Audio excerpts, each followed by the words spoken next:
Friends, मैं हूं doctor Saurabh Srivastava और मेरे इस चैनल डेंटल बाइट्स पर मैं आपको आज डेंटल कैविटीज़ के बारे में कुछ जानकारी देना चाहता हूं। कैविटीज़ या कीड़ा लगना जिसे बोला जाता है, दांतों में कीड़ा लग जाना, वो एक बहुत ही आम बीमारी है जिससे बहुत सारे लोग ग्रस्त हैं। अब कैविटीज़ की एक धारणा है लोगों में कि कीड़ा लगा अगर दिख रहा है कोई कीड़ा, जैसा कि बहुत जगह पे दिखाया जाता है कि कीड़ा निकाला गया, जो कि चलता फिरता कीड़ा होता है, उस चीज़ को लोगों में एक धारणा बना दी जाती है कि कीड़ा अगर लगा हुआ है तो वो दांत के अंदर बड़ा सा कीड़ा होगा। ऐसा नहीं है। कीड़ा जो भी रहता है, जिसको टर्म या बोला जाता है कीड़ा लगना, वो एक डीकैल्सिफिकेशन मतलब कि दांतों का सड़ना होता है जो माइक्रोबियल लेवल पे होता है। इसका मतलब ये कि बहुत ही सूक्ष्म जीवाणु होते हैं जो कि दांत को धीरे धीरे गलाते हैं, गला करके उसको सड़ा रहे होते हैं। उस सड़न को हम कीड़ा लगना कहते हैं या कैविटीज़ कहते हैं। तो ये दांतों में आमतौर पे सभी के हो सकती हैं। इसके बचाव के क्या कारण हैं, बचाव कैसे कैसे किया जा सकता है, होता क्यों है और हम कहाँ पे इसको चेक कर सकते हैं, ये मैं आने वाले वीडियोज़ में आपको बताऊंगा। नाउ व्हाट कॉजेस कैविटीज़, कीड़ा लगने के कारण क्या है। किसी भी कैविटी फॉर्मेशन के या कीड़ा लगने के कुछ कारण पाए गए हैं जो मुख्यतः 4 हैं। पहला, टूथ स्ट्रक्चर, मतलब दांतों की बनावट कैसी है।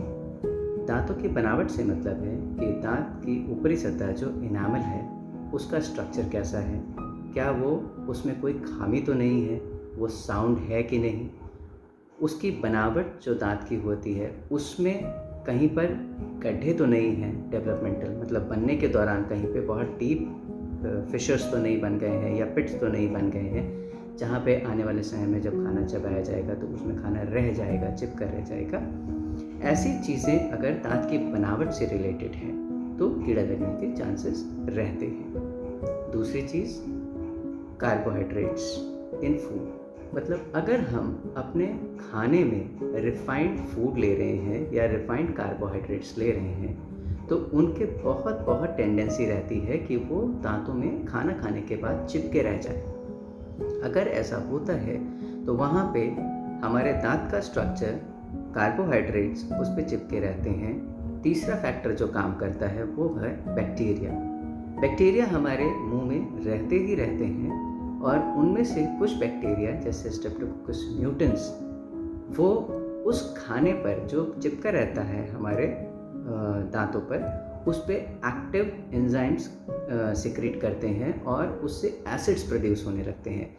वो एसिड्स इनामल के स्ट्रक्चर को वीक करके, डिज़ोल्व करके वीक कर देते हैं और वहाँ पे धीरे धीरे वो डिसोल्यूशन हो जाता है इनामल का और जो हार्ड स्ट्रक्चर टूथ का है वो ख़त्म हो जाता है और फिर सॉफ्ट स्ट्रक्चर आ जाता है जो ऑर्गेनिक स्ट्रक्चर होता है। ये सॉफ्ट स्ट्रक्चर ही कैविटी फॉर्मेशन को इनिशिएट कर रहा होता है, मतलब वहाँ पे एक कैविटी बन गई होती है after the dissolution of the enamel structure. The superficial जो ऊपरी सतह होती है इनामल की, अगर वो डिसॉल्व हो जाती है तो वो इनिशिएशन हो चुका होता है कैविटी फॉर्मेशन का।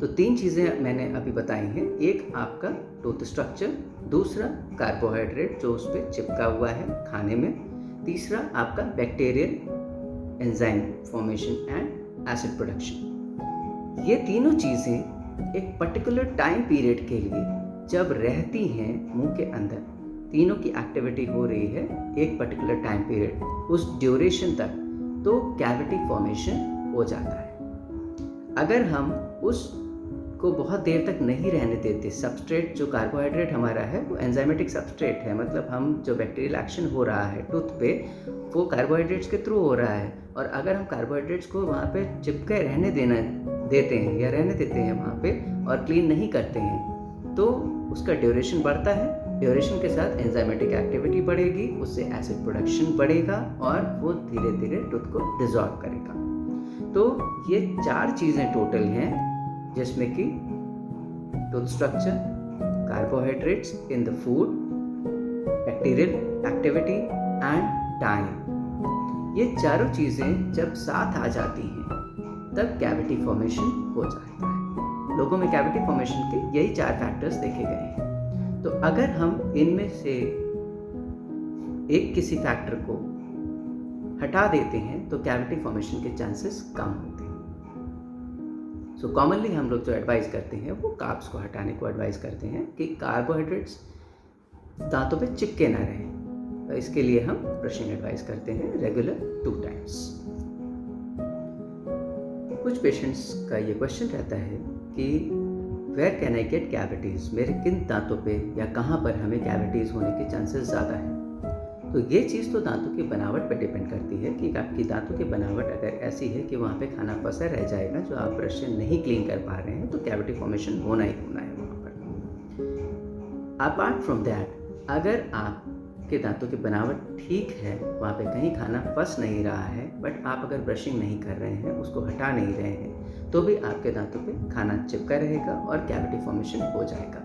तो उसमें स्मूथ सर्फेसेस जो दांत के हैं वहाँ पे भी हो सकती है कैविटी फॉर्मेशन, और जो दांत का चबाने वाला सर्फेस है वहाँ पर भी कैविटी फॉर्मेशन हो सकती है।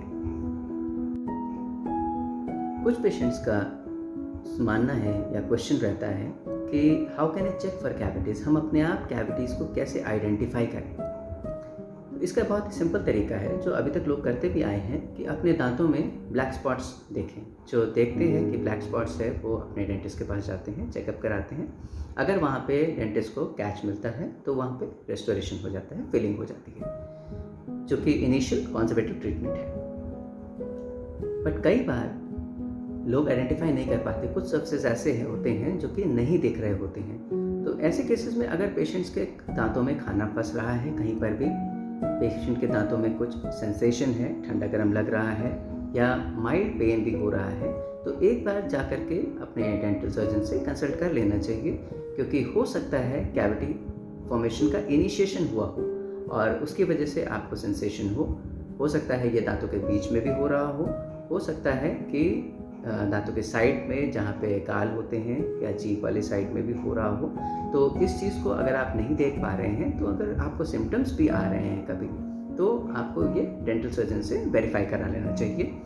और एक बात और रहती है कि कई बार एसिम्प्टोमेटिक केसेस होते हैं जिसमें सिम्टम्स नहीं रहते बट कैविटी फॉर्मेशन हो जाता है। तो पेशेंट्स का ये भी मानना होता है कि अगर हम 2 बार ब्रश कर रहे हैं तो कैविटी फॉर्मेशन नहीं होना चाहिए, बट ऐसे पेशेंट्स में भी कैविटीज़ देखी गई हैं। तो इस चीज़ का लॉजिकल एक्सप्लेनेशन ये रहता है कि आपको अगर कैविटी फॉर्मेशन की समस्या है तो आपको एनुअल से बाई एनुअल चेकअप अपना ज़रूर कराना चाहिए, क्योंकि उसमें चांसेस ये हैं कि आप आइडेंटिफाई नहीं कर पा रहे हैं कि आपके दांतों में कैविटीज़ का इनिशिएशन हो गया है। तो इस एपिसोड में बस इतना ही। आगे मैं आपको कैविटीज़ के बचाव और कैविटीज़ के रेस्टोरेशन के बारे में भी बताऊंगा।